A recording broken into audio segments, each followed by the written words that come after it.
నమస్తే అండి, నా పేరు Lavanya. Welcome back to Bhimavaram special kitchen. ఈరోజు నేను మీకు కార్న్ఫ్లేక్స్తో మిక్చర్ని ఎలా చేసుకోవాలో చూపిస్తున్నానండి. ఇది మంచి స్నాక్ రెసిపీ. పిల్లలు స్కూల్ నుంచి వచ్చిన వెంటనే పెట్టడానికి ఉంటుంది. అలానే ఈవినింగ్ టీ కాఫీ తాగినప్పుడు కూడా ఈ మిక్చర్ని ఎంజాయ్ చేస్తూ కాఫీని తాగొచ్చు. మరి దీన్ని తయారు చేసుకోవడానికి స్టవ్ని ఆన్ చేసుకుని కడాయిని పెట్టుకుని డీప్ ఫ్రైకి సరిపడా ఆయిల్ పోసుకుని ఆయిల్ని హీట్ చేసుకోండి. ఆయిల్ హీట్ అయిన తర్వాత మీడియం ఫ్లేమ్లో మాత్రమే పెట్టుకుని ఒక అరకప్పు వేరుశెనగ గుళ్ళని వేసుకుని వీటిని దోరగా వేయించుకోండి. ఒక కప్పు కొలతలకు పెట్టుకుంటే అన్ని దాంతోనే వేసుకోవచ్చు. ఇప్పుడు వేరుశెనగ గుళ్ళు ఇలా దోరగా వేగిన తర్వాత వీటిలన్నిటిని కూడా ఒక బౌల్లోకి ట్రాన్స్ఫర్ చేసుకోండి. ఒకవేళ డైరెక్ట్గా వేసేస్తే మీకు తీసుకోవడం కష్టం అంటే ఇలా జాలీలోనే వేసుకుని దీన్ని వేయించుకోవచ్చు. ఇప్పుడు వీటిని ఒక బౌల్లోకి వేసేసుకోండి. ఇప్పుడు అదే ఆయిల్లో మీడియం ఫ్లేమ్లో మాత్రమే పెట్టుకుని ఒక 2 కప్పుల కార్న్ఫ్లేక్స్ని వేసుకుని వేయించుకోండి.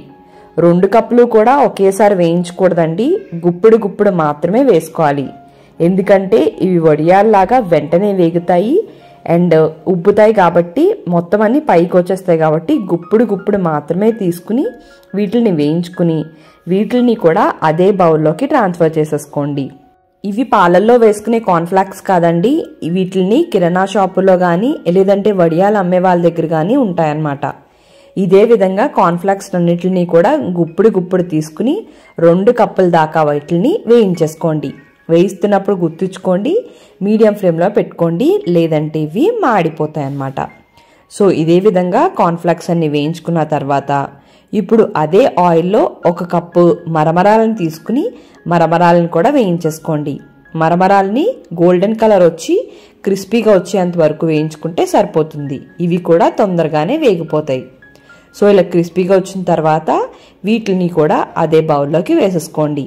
అదేవిధంగా ఒక 1/2 కప్పు అటుకులను కూడా తీసుకుని వేసుకోండి. అటుకులు కూడా కార్న్ఫ్లెక్స్ లాగా పెద్దగా అవుతాయి కాబట్టి ఒక 1/2 కప్పు అయితే సరిపోతాయి. అదేవిధంగా ఒక అరకప్పు పుట్నాల పప్పును కూడా తీసుకుని వాటిని కూడా ఇలా గోల్డెన్ కలర్ వచ్చేంత వరకు ఫ్రై చేసుకోండి. అదేవిధంగా ఒక అరకప్పు జీడిపప్పులు కూడా వేసుకుని వీటిని కూడా మంచి గోల్డెన్ కలర్ వచ్చేంత వరకు వేయించుకోండి. అదేవిధంగా 4-5 రెమ్మల కరివేపాకును కూడా క్రిస్పీగా అయ్యేంత వరకు వేయించుకుని ఇవన్నీ కూడా అదే బౌల్లోకి ట్రాన్స్ఫర్ చేసేసుకోండి. ఇలా అన్నీ వేయించుకున్న తర్వాత దీంట్లోకి ఒక 5-6 వెల్లుల్లిపాయల్ని ఇలా కచ్చాబచ్చాగా దంచుకుని వేసుకోండి. ఇప్పుడు దీంట్లో 1.5 టీ స్పూన్ల సాల్ట్ని వేసుకోండి.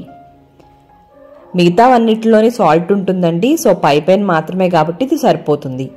అలానే దీంట్లోకి 1 టీ స్పూన్ కారంని వేసుకుని అలానే 2 చిటికేల పసుపుని వేసుకుని దీంట్లోకి బ్లాక్ సాల్ట్ ఉంటే గనక ఒక 1/2 టీ స్పూన్ దాకా వేసుకోండి. అలానే ఆమ్చూర్ పౌడర్ని ఒక 1/2 టీ స్పూన్ వేసుకోండి. ఇది వేయడం వల్ల లైట్గా పుల్లదనం తెలుస్తుంది. ఒకవేళ లేకపోతే స్కిప్ చేసుకోండి. ఇప్పుడు ఇవన్నీ కలిసేలాగా బాగా మిక్స్ చేసేసుకోండి. ఈ మిక్చర్ని ఒక ఎయిర్టైట్ డబ్బాలో స్టోర్ చేసి పెట్టుకుంటే 15-20 రోజులైనా సరే పాడవకుండా ఉంటుందన్నమాట. నేను చెప్పే విధంగా ఒక్కసారి ట్రై చేయండి, బయట కొన్న దానికన్నా టేస్టీగా ఉంటుంది. మన ఛానల్లో బూందీ మిక్చర్ రెసిపీ కూడా ఉందండి, డిస్క్రిప్షన్లో లింక్ ఇస్తాను, కావాలనుకుంటే చెక్ చేయండి. అంతే, కార్న్ఫ్లేక్స్ మిక్చర్ రెడీ. మరి మీకు ఈ వీడియో నచ్చినట్టయితే like, comment, share and subscribe to Bhimavaram special kitchen. Thank you అండి. మరి మళ్ళీ వీడియోలో కలుద్దాం.